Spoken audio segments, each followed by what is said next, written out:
ำว่าอัตตาตัวตนบ่แม่นของง่ายเด้ศาสนาใดก็ตามที่ถือผู้อื่นเป็นที่พึ่งนั่นคือถืออัตตาถือว่ามีผู้ดลบันดาลความสำเร็จความสุขอย่างนั้นอันนี้ให้เอิ้นว่าถืออัตตาตัวตนเบิดบ่ได้แม่นแต่ว่าถือตัวเจ้าของนี่ก็เป็นสั้นนึงแล้วหนักหนาพอแห้งแล้วยังไปถือผู้อื่นอีกว่าเป็นผู้สามารถที่จะดลบันดาลความสุขดลบันดาลความร่ำรวยชีวิตความเป็นอยู่อย่างให้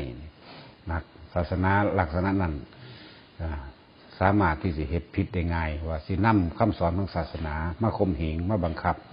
แล้วก็นำสิ่งเหล่านั้นออกมาเพื่อให้เกิดอำนาจเฉพาะตนก็มีอันนี้มองอันนี้เทศออกไปทางกว้างๆแน่ สิ่งทั้งหลายเหล่านั้นเป็นศาสนาแห่งตัวตนแล้วก็โดยตัวเจ้าของเองก็ถือว่าแห้งแล้วยังเอาผู้อื่นมาถืออีกเพราะเข้าใจบ่เอาผู้อื่นมาถือคือพวกเฮาตั้งแต่กี้บรรลุทุกคนเคยบรรลุมากขึ้นกันเคยคิดว่าสิ่งศักดิ์สิทธิ์สิดลบันดาลสิ่งนั้นสิ่งนี้ให้นั่นแหละคือตัวตนหนึ่งแล้วก็เที่ยวหาขอเพื่อให้สิ่งศักดิ์สิทธิ์ทั้งหลายเลยดลบันดาลอันนั้นอันนี้ความรวยความสุขความสบายความสำเร็จหน้าที่การงานในต่างการชนะในศาลสำเร็จในการเรียนสำเร็จในหลายๆอย่างที่เข้าใจว่ามันสิได้มันเป็นทางสันมันต่างกันซ้ำกับตัวตนหลายว่าแห้งเลย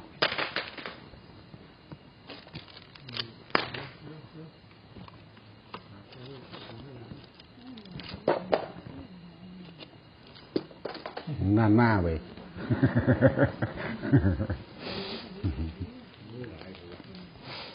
นั่นแหละศาสนาแห่งตัวตนถือสิ่งศักดิ์สิทธิ์นั่นสิ่งศักดิ์สิทธิ์นั่นกับเป็นตัวตนหนึ่งบัดนี้ตัวตนของเจ้าของคือความคิดเห็นในตัวของอีกกับพ่อแห้งนี่แหละซ่อนสองเข้าไปอีกงั้นบ่พวกเจ้าว่า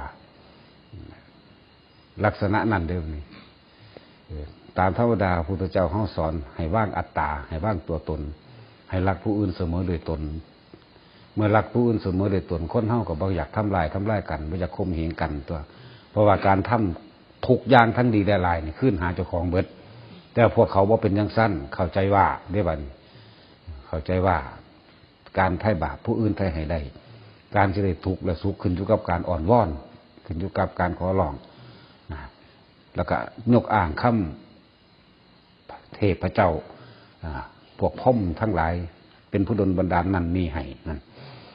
เลยเป็นที่ล่อแหลมในการนำคำสอนสิ่งเหล่านั้นเขามาเคลือบแฝงในตัวเองในการสร้างอำนาจมีการข่มเหงรังแกเนี่ยเฮาเว้าเรื่องกว้างๆออกไปตามที่เฮาเห็นนะว่าแต่ยังขึ้นโยนโลดโยนอย่างโยนความผิดโยนความคิดโยนการกระทำเป็นภาวะนี่คือคำสั่งของพระเจ้าคำสั่งของหมู่พรหมมั่งเรื่องจังสี่มันบ่แม่นหากะมีมันมีมานานแล้วมันมีมาก่อนศาสนาพุทธที่เกิดขึ้นอีกพุ่นแต่เขาถือผีถือพรหมเขาถือว่าพรหมเป็นผู้สร้างโลกมันมีมาก่อนแล้วบ่ได้มันเว้าเรื่องแค่จ้อๆซ้ำนี่อันจ้อๆดำ 2,000 ปีนี่บ่แม่นซ้ำนี่มันยิ่งกว่านั้นอีกก่อนที่เกิดพระพุทธเจ้าขึ้นนั่นน่ะมีจังสี่อยู่แล้วแล้วก็เลยก็เมื่อมีอัตตาตัวตนเลยเกิดเป็นวรรณะเกิดเป็นชนชั้นขึ้นมาเป็นชนชั้นถือชนชั้นว่าพระราชาสูงสุดนะถือพราหมณ์สูงสุดมั่งถือพระราชาสูงสุดมันก็แล้วแต่บัดนี้พวกคนทุกข์คนยากเลยถือรังแกและข่มเหงถือรังแกถือข่มเหงแล้วก็ถูกบังคับให้กระทำตามนะเป็นจังซั่นล้วนแล้วแต่เป็นกรรมที่คนทั้งหลายเหล่านั้นเป็นผู้สร้างไว้คือเก่าบ่แม่นผู้ใดสร้างให้เจ้าของสร้างให้ด้วยความเห็นผิดบาปกรรมอันใดที่สูงสุดเท่ากับมิจฉาทิฏฐิไม่มีเลยสัมมาทิฏฐิน่ะคือบุญมันสูงสุดคือกันแบบนี้มีความเห็นถูกต้องโดยชอบธรรมนั่นเพิ่นจะบอกว่าแม้อนันตริยกรรม5บุคคลใดก็ตามที่ทำอนันตริยกรรม5แต่ว่าคิดได้กลับใจใหม่ยังมีอายุที่สิ้นแห่งกรรมได้หมายถึงว่าสิ้นได้แต่บุคคลใดนี่ถือเอามิจฉาทิฏฐิไม่มีอายุแห่งการสิ้นกรรมนั้นได้เลยนี่มันจะเป็นสี่สิ้นกรรมบ่ได้พวกนี้มีแต่ความเห็นผิดมีแต่ความถือเอามานะทิฏฐิอัตตาตัวตน คำว่าอัตตาตัวตนสิเอิ้นว่าสักกายทิฏฐิกับแมนวิจิกิจฉาคือความลังเลสงสัยเรื่องของกรรมกับแมนศีลพจตุปามาสกับแมนปฏิฆะคือความอาฆาตบาดหมางขับแค้นใจกับแมนเป็นการตืออัตตาตัวตนทั้งนั้นแหละเพื่ออารมณ์ความรู้สึกของเจ้าของเป็นใหญ่ทั้งนั้นแหละกามราคะนี่ยินดีพอใจเฉพาะสิ่งที่สวยงามคือสิ่งที่ตัวเองชอบนั่นเองอีหยังงามที่สุดอีหยังไพเราะที่สุดอีหยังดีดูดีที่สุดก็คือสิ่งที่ตัวเองชอบนั่นแหละนี่เอิ้นว่ากามราคะบ่ได้แม่นตั้งแต่ว่าเรื่องของเพศเรื่องของผัวของเมียเรื่องของสู่สาวบ่แม่นแต่จังสันอย่างเดียวอันก็แม่นคือกันแต่เป็นแยกย่อยตัวใหญ่มันคือว่าเป็นผู้ที่มีความยินดีพอใจเป็นยินดีพอใจกามราคะรูปราคะยินดีเฉพาะสิ่งที่เป็นรูปก็เอิ้นว่าถืออารมณ์ของตัวของเป็นใหญ่คืออัตตาตัวตนคือเก่ารูปอรูปราคะถือสิ่งที่ไม่เป็นรูปก็คือกันมานะนี่ถือใจแบบนี้มานะทิฏฐิถือความคิดเห็นที่ตัวเองตั้งไว้เป็นใหญ่เรียกว่ามานะทิฏฐิอุทธัจจะแบบนี้ความฟุ้งซ่านรำคาญหงุดหงิดนี่ก็เป็นอันนึงของอัตตาตัวตนด้วยกันจนถึงที่สุดคืออวิชชานั้นร่วมลงบางมองเดียวคือความไม่รู้ทั้งหมดเอิ้นว่าเป็นอัตตาเป็นตัวตนที่เหตุในคนทั้งหลายทะเยอทะยานอยากทะเยอทะยานอยากหาหมองสุดบ่ได้ เพราะว่าพึ่งผู้อื่นนอกจากตนพึ่งสิ่งศักดิ์สิทธิ์เข้าใจว่าสิ่งศักดิ์สิทธิ์ทั้งหลายพระพรหมทั้งหลายสิเสกสรรดลบันดาลนั่นนี่ให้นั่นก็ถือแบบอัตตาตัวตนอันหนึ่งเห็นว่าถืออัตตาตัวตนของผู้นั้นแล้วมาถืออัตตาตัวตนของเจ้าของอีกซ้อนสองแม่นธรรมดาจนกว่าศาสนาของพระพุทธเจ้าเฮาเกิดขึ้นว่าศาสนาของพระพุทธเจ้าเกิดขึ้นเพิ่นจึงบอกความจริงโดยธรรมมานี่โดยเฉพาะคำว่ากรรมคือการกระทำของตนบุคคลทำเช่นไรย่อมได้ผลอย่างนั้นเนี่ยเพิ่นจึงมาบอกตัวนี้จึงมาคอยแยกแยะออกบัดนี้เพิ่นอธิบายความละเอียดของคำว่ากรรมคือการกระทำของเจ้าของแล้วก็เพิ่นก็ให้ฮู้ว่าคนเฮาสิพ้นทุกข์ได้ต้องอาศัยตนเองคืออัตถิอัตโนนาโถบัดนี้เนี่ยเป็นของที่ละเอียดลึกซึ้งและมันเป็นของมีมานานในการถืออัตตาตัวตนการถือพระเจ้าการถือพระพรหมเป็นผู้สร้างโลกการถืออย่างต่างๆนอกจากตนมันมีมานานมันเลยฝังจิตฝังใจแน่นเข้า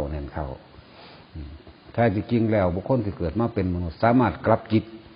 คือเปลี่ยนความคิดใหม่บ่จำเป็นต้องไปอะไรน้ำอดีตว่าบ่เป็นผู้มีวาสนาบารมีบ่จำเป็นต้องไปถามหามังหันก็ได้บ่ต้องไปคำนึงถึงอนาคตชาติดอกชาติหน้าทั้งสิเหตุทั้งสังสี่บ่ต้องไปก็ได้เนี่ยตั้งในปัจจุบันขณะนี้เนี่ยเปลี่ยนจิตใจเข้ามาแล้วฝึกหัดศึกษาในพุทธศาสนาก็สิรู้เองบ่จำเป็นต้องไปคำนึงถึงแม้ว่าความจริงว่ามันสิเป็นกรรมของเจ้าของที่เหตุให้เป็นจังสั้นเป็นจริงแต่ว่ากลับมาฝึกหัดศึกษาใหม่นี่ได้เนี่ยมาเริ่มต้นศึกษาเอามันเปลี่ยนได้ทั้งนั้นแหละนั่นแหละชนจึงบอกว่ามิจฉาทิฏฐินี่เป็นบาปกรรมอันรุนแรงแล้วก็หาหม่องสุดบ่ได้จนกว่าว่านี่จะถึงสัมมาทิฏฐินั่นแหละจังสิกลับได้แม้อนันตริยกรรมที่ว่าโทษรุนแรงมากแล้วห้ามสวรรค์ห้ามพรหมห้ามพระนิพพานห้ามมรรคห้ามผลแล้วเนี่ยถ้าบุคคลนั้นมีการกลับใจใดก็ยังสามารถที่มีวันสิ้นสุดแห่งกรรมได้แต่ว่ามิจฉาทิฏฐิไม่มีวันที่สิ้นสุดแห่งกรรมนั่นไปอย่างนั้นกรรมบ่ว่าสิกรรมดีหรือกรรมชั่วในการนี่ถือการถือตัวหรือถืออัตตาตัวตนในความคิดเห็นของเป็นไงก็ตามกรรมดีก็ถือเป็นอัตตาตัวตนถือว่าการปฏิบัติธรรมทั้งหมดนี่เพื่อความเป็นหยังแล้วแต่อยากเป็นก็เหตุไปแน่มันก็เป็นอัตตาตัวตนที่ทิ่มบ่ได้คือเขาเป็นลักษณะเพื่อความมีความดีความเด่นความอยากเป็นนั่นเป็นนี่เนี่ยก็เป็นอัตตาตัวตนคือเก่าความรู้สึกอันใดที่จะของถูกต้องถูกใจนั่นเอิ้นว่าอัตตาตัวตนเด้อเมื่อใดเฮาละก็คือว่ามีความรู้สึกว่าเนี่ยเมื่อใดที่เฮามีความรู้สึกว่าบุคคลทั้งหลายนี่เสมอกันทั้งเบิดในโลกทั้งสัตว์พร้อมเฮาไปกระทำกับเขาจังใดก็ตามดีและเลว ถือว่าเฮากระทำกับเจ้าของเองนี่บัดนี้ว่ารักผู้อื่นเสมอด้วยตนได้ศีลนั่นสิเกิดขึ้นได้มันเลยถ้ามีความเข้าใจว่ารักผู้อื่นเสมอด้วยตนโอ้นี่การไปทำร้ายบุคคลผู้อื่นก็คือการทำร้ายตัวเองไปรักผู้อื่นก็ทำไปรักของเจ้าของเองนี่ถ้าเข้าใจตัวนี้แล้วปุ๊บเบิดโลกนี่บ่ว่าคนบ่ว่าสัตว์เข้ามาสู่ความรู้สึกของเจ้าของเองบัดนี้เขาก็บ่อยากเจ็บปวดเฮาก็บ่อยากเจ็บปวดนี่บัดมันสิเป็นเองของมันเด้บัดศีลสิเป็นเองสิเป็นเองโดยไม่ต้องไปขอมันสิลึกซึ้งเข้ามาอยู่ในความรู้สึกของเจ้าของเองแล้วโอ้บ่มีผู้ใดอยากเจ็บบ่มีผู้ใดอยากปวดตั้งแต่กี้เฮาบ่รู้บัดรู้แล้วเฮาก็เพียรพยายามละเอาติสัมมาประธาน4นะอกุศลที่เกิดขึ้นแล้วนะถ้ามันเกิดขึ้นแล้วก็เพียรพยายามละออก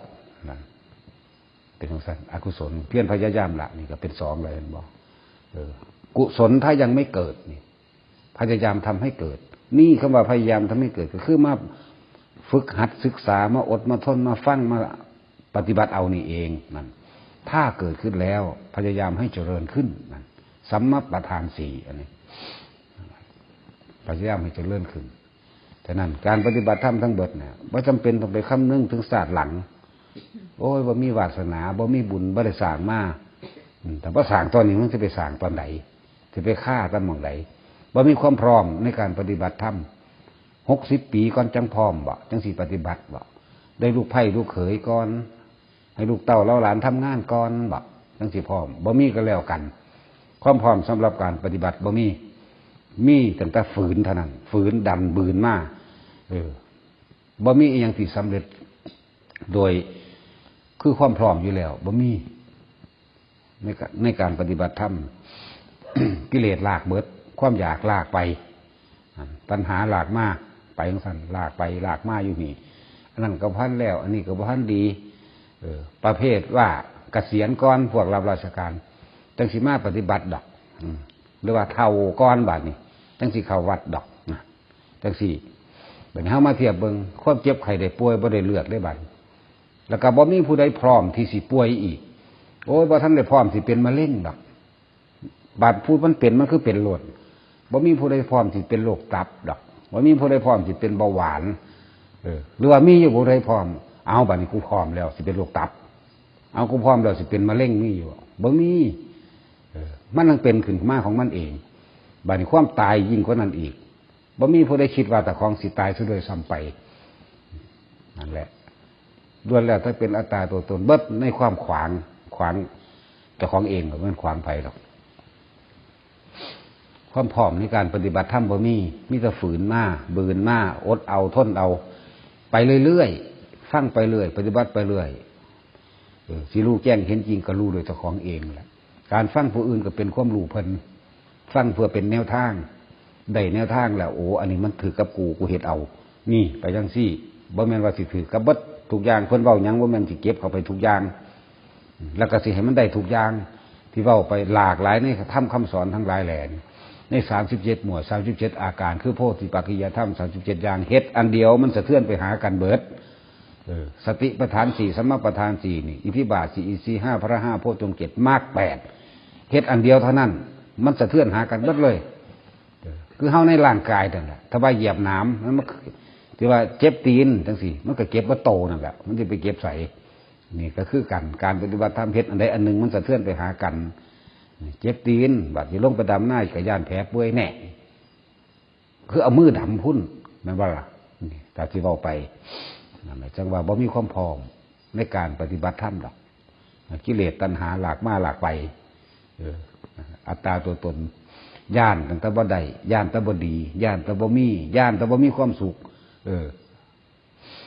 หลายๆคนส่วนมากที่ว่าเฒ่าก่อนจังสิเข้าวัดเฒ่าแล้วก็ไว้อีกแบบนึงเด้นั่นมันล่วงไปเลยเนาะ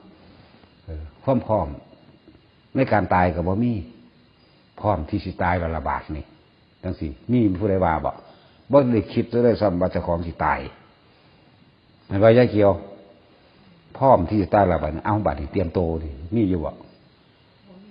บ่เคยคิดพร้อมนะอันว่าเจ้าของสิตายหรือว่าตายหรือว่าพร้อมที่สิป่วยกันหน้าบาดนี่บาดนี่เป็นเบาหวานกันหน้าบาดนี่พร้อมแล้วนี่มีอยู่เนาะ พร้อมสิเป็นโรคตับก็น่าเนี่ยพร้อมแล้วเอาเสื้อโรคตับมาสีดใส่บัดนี้มีอยู่บ่บ่มีเนาะ เกิดจังซั่นแล้วนี่แหละความเจ็บไข้ได้ป่วยบ่ได้เลือกผู้เฒ่าหรือเด็กน้อยความตายก็บ่เลือกผู้เฒ่าและเด็กน้อยบ่ได้เลือกเด็กเกิดก่อนเกิดหลังตายเสมอกันแล้วแต่มันสิตายยังได้ไม่รู้บ่รู้โดยซ้ำว่าเจ้าของสิตายคนนั้นแต่เพิ่นถือว่าประมาทหลาย เป็นว่าประมาทความถือตนถือโตคือถืออัตตาตัวตนคือเก่าล่ะที่ว่าเรื่องสังโยชน์สิก็เป็นเรื่องของอัตตาตัวตนคือเก่าสิเราเรื่องอวิชชากับอัตตาตัวตนคือเก่ามันร่วมอยู่ในนี่หมดทุกแล้วเว้าอันนึงสะเทือนถึงกันเบิดน่ะเพียงแต่ว่าสิยกตัวใดขึ้นมาเว้าเท่านั้นเองปฏิบัติธรรมก็คือกันได้บัดนี้ในมรรคมีองค์8เอ้าสัมมาทิฏฐิตัวเดียวมันก็สะเทือนมากคือเก่าหรือว่าสิไปเอาหัวข้อสุดท้ายสัมมาสมาธิตั้งจิตมั่นคงมันก็สะเทือนหากันเบิดคือเก่าบ่ซั่นเพิ่นสิว่ากงล้อแห่งธรรมคือธรรมจักรนั่นเองก็สะเทือนหากันสะเทือนหากายสะเทือนหาวาจาสะเทือนหาใจมีอาการ3รอบคือปริบัติ3มีอาการ12อย่างนอกในรูปกับนามเป็นใดเนี่ยมันก็ไปอยู่หันคือเก่าบ่เข้าใจซ้ำแต่ว่าของสิเนาะต้องแปลไทยเป็นไทยเลย ในรอยย่ายเกี่ยวมันหยังเนาะอาการปริวัติเนาะ มันก็สร้างมาดักซื้อมันยังกระไดที่เฮ้าไม่เบียดเบียนทำร้ายทำให้ผู้ใดผู้หนึ่งเสียชีวิตและทรัพย์สินรักผู้อื่นเสมอเลยตนโดยมีความรู้สึกว่าผู้อื่นกับเฮ้านี่เป็นผู้เดียวกันบ่ว่าสัตว์บ่ว่าคนนะบ่ไปเบียดเบียนเขาไม่ทำร้ายเขาให้เสียชีวิตและทรัพย์สินพ่อซ้ำนี่ก็เหลือกินแล้วนาเนาะมันก็ร่วมอยู่ในนี่แหละทั้งเบิดนั่นวะหรือเจ้าพ่อใจให้คนมาเบียดเบียนเจ้าอยู่บ่พ่อใจอยู่บ่ให้คนมาหลักเหตุ พ่อใจอยู่บ่ให้คนมาหลักเขาให้คนมาหลักเงินพ่อใจอยู่บ่เนี่ยมันบ่มีผู้ใดพ่อใจจะคนเลยนั่นแหละในเฮาก็บ่อยากเป็นจังซั่นทีนี้เฮาก็ตั้งไว้แม้โตเฮาเองก็บ่ไปเฮ็ดเขานะ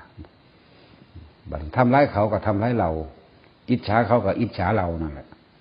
เนี่ยหัวใจมันอยู่นำมื้อนี้แล้วมันไปใส่ละในเมตตาในกรุณามุทิตาอุเบกขามันเป็นสื่อของมันอยู่สื่อดอกเพื่อให้คนเข้าใจความรู้สึกเจ้าของบ่ต้องการแบบใดผู้อื่นก็บ่ต้องการแบบนั้นคือกันในความเจ็บปวดทุกคนปรารถนาสุขเสมอกันเบิดนั่นแหละฉะนั้นโดยธรรมของพระพุทธเจ้าเพิ่นจึงให้เบิ่งเจ้าของบ่แม่นเบิ่งผู้อื่นเนี่ย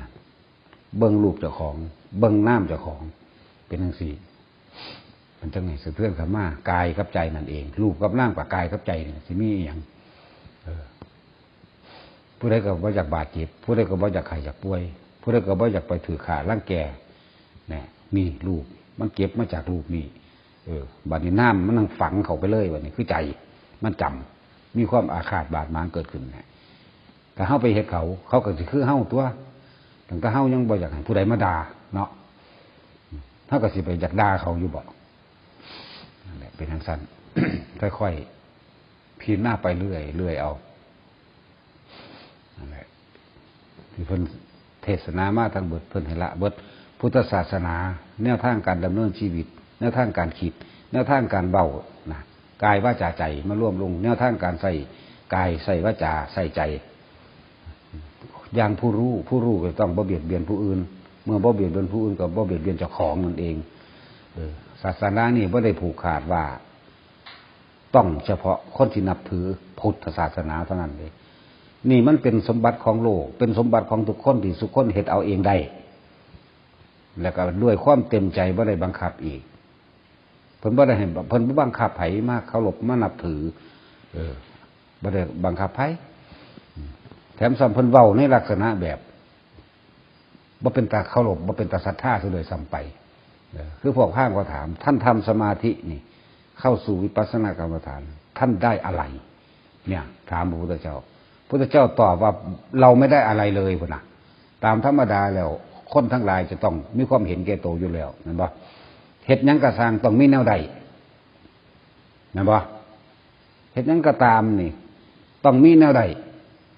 คือพวกเจ้านั่นแหละบ่ต้องคิดมาก ไปหาผู้ใดกระสร้างถ้าบ่มีผลประโยชน์บ่ไปดอกเนาะแต่จังซั่นแล้วสิไปเทียบอีหยังกับเพิ่นบัดนี้เพิ่นสละออกเบิดทุกอันทุกแนวเลยสมบัติพระสถานเงินทอง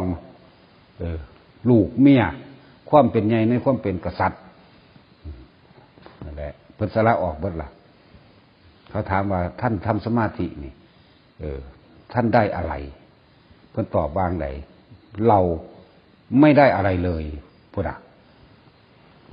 แล้วทำไมเขาถามมึงดูธรรมดาบอกเราสูญเสียความโกรธนั่นเห็นบ่ล่ะเราสูญเสียความโกรธเราสูญเสียความอาฆาตบาดหมางเราสูญเสียความเป็นอัตตาตัวตนเราจึงไม่มีอะไรให้เราได้และเราก็ไม่ได้อะไรเลย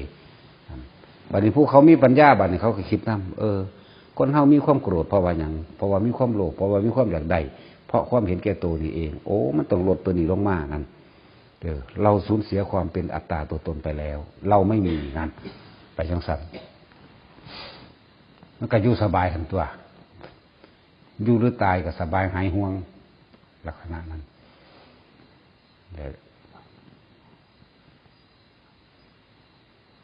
จะคำใดมาวันนี่เข้าใจยังน้อยบ่ข้าแล้วกัน ว่างได้มากหรือได้น้อยแล้วล่ะความเป็นตัวตนของเฮาว่างหน่อยก็สบายไปซ้ำหน่อยว่างกลางก็สบายไปซ้ำกลางว่างเบิดก็สบายเบิดเข้าใจว่าล่ะว่างเบิดก็สบายเบิดว่างเท่าไรก็ซ้ำนั่นแหละตามที่เจ้าของว่างได้อันนี้จังอยู่หน้าอนัตตาอยู่หลังทุกขังอยู่กลางคนเฮาถูกกับความเปลี่ยนแปลงถูกกับความที่ทุกสิ่งทุกอย่างมันเสื่อมสลายไปเพิ่นจึงว่าอันนี้จังอยู่หน้าอนัตตาอยู่หลังทุกขังอยู่กลางแต่สิเรียงลำดับแล้วตามเพิ่นว่าอันนี้จังทุกขังอนัตตาเนาะมันคืออย่างถ้าสมมติว่าเฮาหาบน้ำอันนี้จังก็คือขุทั้งหน้าอนัตตาคือขุทั้งหลังทุกขังมันอยู่กลางคือใจนั่นเองมันร่วมลงคิดออกว่านี่จินตนาการออกว่านี่ดีแล้วบ้านว่าออกศูนย์ขึ้นมาเลยดาเลยบาทนี่ใส่เลขหนึ่งเขาเป็น10จากว่าล่ะตอนแรกมันเป็นศูนย์อยู่ได้ศูนย์ขึ้นมาแล้ว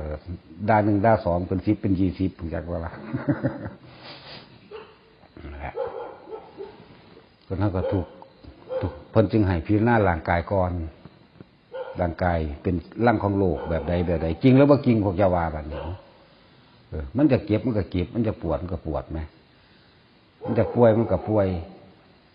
มันจะปวดฟันมันก็ปวดโลดเนาะมีผู้ใดพร้อมในการปวดในการป่วยวะก็จังสั้นแล้วก็เรื่องสั้นแล้วมีผู้ใดพร้อมในการตายวะบ่ว่าจะพร้อมบ่คิดว่าจะพร้อมที่สิตายเขาเลยซ้ำไปเนาะ เป็นจังสั้นฉะนั้นการปฏิบัติธรรมบ่มีความพร้อมทุกอย่างพร้อมสมบูรณ์ก่อนจังสิมาปฏิบัติบ่มีจักคนมีแต่ตายก่อนเบิดเลยแล้วก็ไปเสียได้เมื่อภายหลังอยู่ในนรกเป็นจังซั่นคิดได้เด้คนตายแล้วสิคิดได้เด้อนี่เว้าเรื่องลึกลับอันนี้ตอนบ่ทันได้ตายนี่ยังสบายโวกเวกเว้าประมาทประมาทธรรมประมาทธรรมกับประมาทเจ้าของนั่นแหละก็ทำลายเจ้าของเองบ่ได้ไปทำลายผู้ใดดอกเพิ่นสอนเพิ่นบ่ได้เว้าเพื่อเอาอีหยังเพิ่นถิ่มเบิดแล้วทรัพย์สมบัติพระสถานทั้งหลายคือพระพุทธเจ้าเฮานี่เป็นตัวอย่างที่หนึ่งถิ่มเบิดล่ะชื่อเสียงเงินทองยศถาบรรดาศักดิ์ถิ่มเบิดล่ะที่เพิ่นออกมาสอนนั่นเพิ่นบ่ได้หยังเด่นเพิ่นบ่เอาหยังเพิ่นปฏิบัติธรรมเพิ่นทำสมาธิเราไม่ได้อะไรเลยเนี่ยแต่เพิ่นจะเอาไปหยังก็ของถิ่มเบิดแล้วเนาะบัดนี้ประมาทธรรมคำสอนต่างๆก้าวไปต่างๆหน้าเห็นว่าล่ะสุดท้ายมากก็ล่งจากของเองไม่ได้ล่งไผ่เด้ไม่ได้ล่งไผ่ฉะนั้นบ่มีความพร้อมสำหรับความเก็บไข้ได้ป่วยบ่มีความพร้อมสำหรับความตายแล้วก็บ่มีความพร้อมสำหรับการปฏิบัติธรรมหรอกมีแต่ความฝืนเอาเพื่ออย่างเพื่ออยากพ้นการเกิดเพื่อพ้นทุกข์เพื่อให้รู้ทุกคนมีแต่ความกลัวมีแต่ย่านหยังย่านบ่มีย่านบ่ได้ย่านบ่ดี ไปจังสั่นนั่นแหละญาณเนี่ยจังสั่นแต่ว่าบริยานป่วยบริยานตายเป็นลักษณะนั้นนี่คือความบ่เข้าใจในคำว่าอัตตาตัวตนของเจ้าของเองบ่เข้าใจ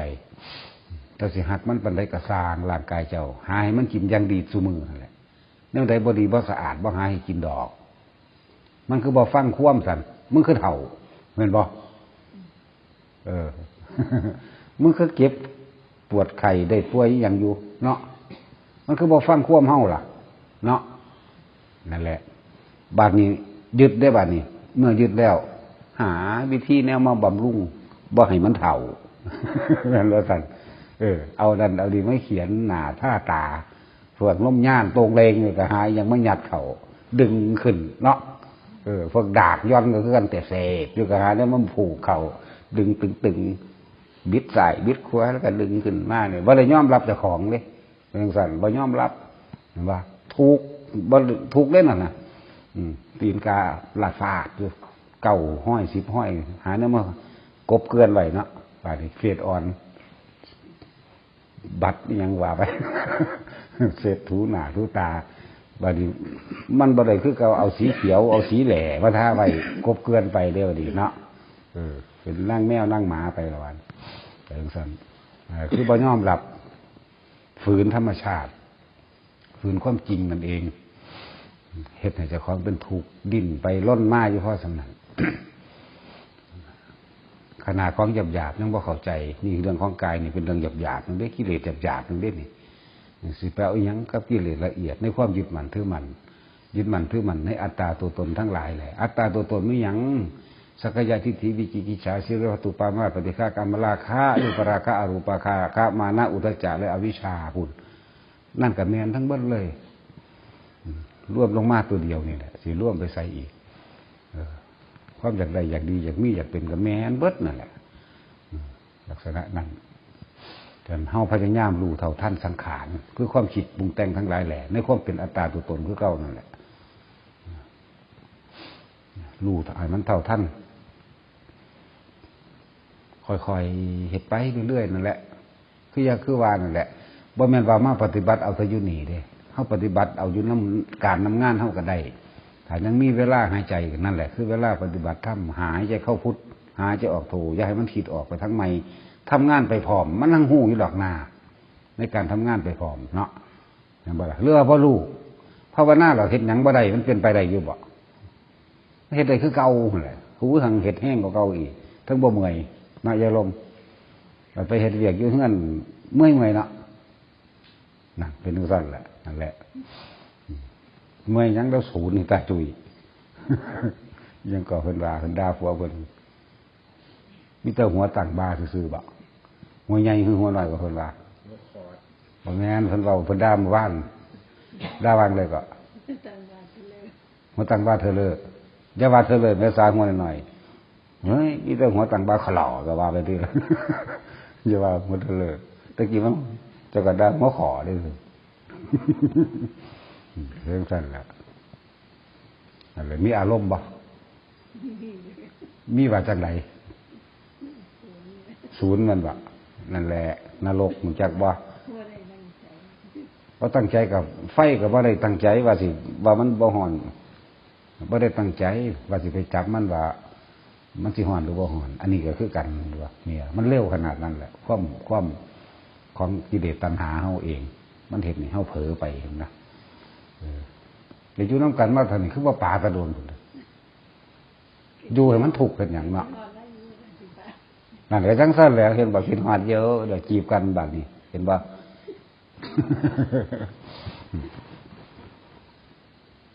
จังสั้นนี่แหละทั้งรักทั้งเกลียดของจักว่าที่ไหนได้เอิ้นว่าหยังพวกเจ้าว่ารู้บ่เท่าท่านเลยนี่ความอยากได้ดังใจของคนทั้งโลกถ้าว่ากูเบื่อทั้งจมทั้งด่าทั้งหยางถืบเพื่อนถืบดินมันบ่แม่นเบื่อโลกวัฏสงสารเลยเบื่อบ่ได้ดังใจมันบ่ใหญ่สินเจ้าเคยเบื่อไม่เท่าเจ้าขนาดนั้นแม่นบ่ล่ะสู้เบื่อเปิดเริ่มว่าวากอีกก็เริ่มว่าว่าโลดสายเล็กน้อยว่าทั้งหนึ่งจักเกิดซ้ำ จักยามได้สิได้เกิดอีกต่างหากยามได้บุบ่ได้เกิดง่ายเด้ยินบ่หลายอย่างฮิปโปบ่ได้เกิดง่ายเด้หั่นเขาเว้าจริงๆเด้เขาบ่เว้าเล่นเด้นี่หั่นคือเว้าเล่นเพราะว่าทุกอย่างก็ถือเป็นของเล่นไปแล้วประมาณ700กว่าพุทธเจ้าเด้อประมาณนั้นแหละฮะทำโลดทำแล้วไปหาไหลพระอันมึงทำเข้าไปถ้าพอถือใจกูดิยงมูขึ้นมาสูเอาแม่โดนแหละกูไม่เคยเห็นดอกแบบนี้ปะจุดประกายซะด้วยซ้ำไปเนี่ยทำโลดเห็นว่าพวกกันอยู่ทั้งเทิงกันคือกันเขาบ่ได้สอนเลยในโลกนี่บาดนั่นแหละเขาวัดเขาว่าเลยเขาไปหาจัดการหยังเลยเขาจัดการเจ้าของเขาละความคิดเห็นเจ้าของละความรู้สึกในความหลายๆอย่างที่ถืออัตตาตัวตนเองแต่เห็นว่าถือใจกับว่าบ่ดีจังสันจังสี่เลยเนาะแต่ของขันบ่ออกมาบวชเป็นตัวอย่างเรานำทีมปฏิบัติตีพวกนี้เห็นว่าถือใจกูนี่เห็นว่าดีนี่เดี๋ยวกูปฏิบัติเองสูมานำกูเด้อนี่มีบอกนั่นบ่ล่ะมิแต่เว้าแล้วเดี๋ยวก็ไปหาตำหูขายอยู่คนเนาะแล้วก็หาบ่พื้นต่ออีกเป็นจังซั่นแล้วคุณไปเลือกไล่ไม้ไล่สินนิดบัดเห็นหน้านางภาวนา30 นาที100หนีล่ะเนาะสกิดเอามูพร้อมด้วยไปว่าฝุ่นลั่นย่อยไว้พีกระดูกพุพีคล้ายเหียน3-4 ตัวล่ะพีหัวฟู่อันนึงอย่างน้ำกลนกันเด้ระยอดหัวหน้าเป็นกลมๆได้จากว่าอย่างผู้ที่สองพีกระดูกพุก็เป็นงอมๆไปจังเลยไปทำกันบาดนี้พี่คล้ายเหียนก็ยึกจักเลยพีหัวฟู่กุ้งหยุงมาน้ำกันโอ้ยล่ะเป็นว่าเอาบ่เบิ่งอะไรบุ๊4-5 ตัวอีกนอนอยู่ดอกพี่เท่งพร้อมธรรมดาว่าพี่เท่งท้องฟุ้งข้างหน้าอันนี้ว่ามันแต่อยากหัวแต่ว่าเป็นจริงเด้บ่มีทางแก้แล้วล่ะแก้บ่ได้แล้วมันเป็นแล้วมันกลับใจได้ก็กลับได้อยู่แต่ว่ามันมีหม่องสุดอยู่เอิ้นว่าอนันตริยกรรมนี่ถ้าผู้ใดกลับใจได้ก็มีหม่องสุดอยู่คือเทวทัตนี่เพิ่นก็มีหม่องสุดคือกันเนี่ยแต่เพิ่นพ้นจากหันแล้วเพิ่นจังสิได้เป็นพระปเจกอาชาติศัตรูก็คือกันแต่เพิ่นพ้นจากมหาเวทีนั้นแล้วก็จังสิพ้นได้พอเพิ่นทำความผิดแล้วเพิ่นมาคิดได้บ่คือมิจฉาเด้มิจฉาบ่รู้อันใดผิดอันใดถูกเด้เอาอยู่หั่นเฮ็ดอยู่จังซั่นบ่จักทางสิพ้นทุกข์ได้เด้พวกมิจฉาอันนี้หนักกว่าแต่ว่ามันก็มีขึ้นสูงลงต่ำมั่งพวกนี้ก็ลงต่ำอย่างเดียวเด้พวกนี้ต่ำอย่างเดียวนั่นธรรมดาเขาบอกหูจักฮอดอนันตริยกรรมซ้ำพวกเจ้าหูจักแล้วบ่บาดนี้ให้หูจักซะอนันตริยกรรมอนันต์แปลว่ามากตริยะเนี่ยเป็นเครื่องตัดมรรคผลนั่นเองกรรมที่ตัดมรรคผลนิพพานเรื่องอนันตริยกรรมมันมากโพดมันหนักโพดว่าทำร้ายพระพุทธเจ้านี่แค่โลหิตทุบบาทนั่นสิผู้ใดที่ขาพระพุทธเจ้าขาบ่ได้ก็แล้วกันแล้วก็ฆ่าบิดาฆ่ามารดาแล้วฆ่าพระอรหันต์แล้วก็ยุยงสงฆ์ให้แตกแยกอันนี้เอิ้นว่าอนันตริยกรรมเด้อที่ได้เราบอกแยกเกี่ยววันนี้หากก็เคยหูยินนี่มันว่าตะข่อยมานี่มันบ่แยกคำใดเขาวัดมา30 ปี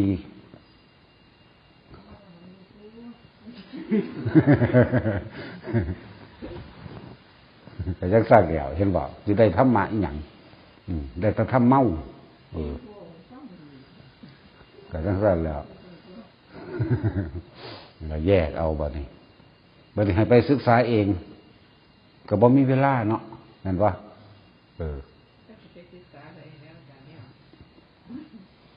ตั้งแต่แล้วมันตีตันขนาดนั้นเลยบ่มีสมองบ่มีปัญญามันทึบทู่ขนาดนั้นเลยนั่นเป็นหนังสือไหมเอเดยุ่นไหมนั่นเป็นหนังสือไหมวัดใดก็มีเบิดเข้าไปหาอ่านเอากระดาษอยู่ในวัดใดก็มีเบิด ก็ขึ้นไปเอารถแล้วเฮ้ยมันเป็นกระสันแหละความบ่รู้เห็นบ่จะเฮ็ดมาหยังก็เฮ็ดให้ตาพระอ่านดีมันบ่อ่านซ้ำแล้วพวกเดียวกันนั่นจังซั่นแหละเห็นบ่ล่ะก็จะเฮ็ดออกมาหยังสัญญาณคนบาปมันขนาดนั้นมืดมิดอันตู้ขนาดนั้นเด้เขาบ่ได้สนใจได้บางแต่ก็สร้างขวาอย่างเดียวเด้หลอนแหลกเบิดไปเทศใดนั่นน่ะมีเท่าใดหาเก็บอ่านเบิดแล้วมันก็ค่อยได้ความคิดขึ้นมาได้สติได้ปัญญาขึ้นมาเรื่อยๆนั่นแหละแต่ญาติคนบาปเพิ่นบ่ให้เฮ็ดดอกรู้จักบ่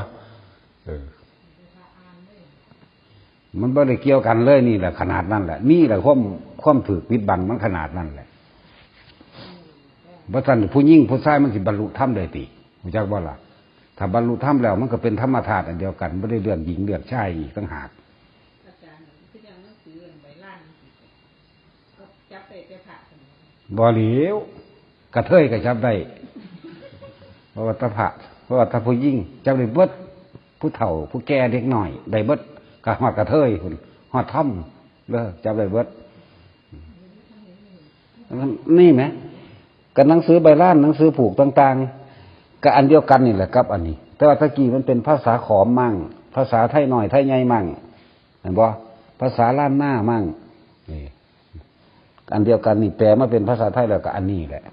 พระเจ้าก็ไปบายเบิ่งก็รู้เป็นตะใหม่บ่ใหม่ดอกบ่ใหม่พวกเจ้าเลยดอกมีแต่ดีเว้ยอันนั้นคนบ่อาบน้ำพวกสกปรกบ่ใช่พวกนั้น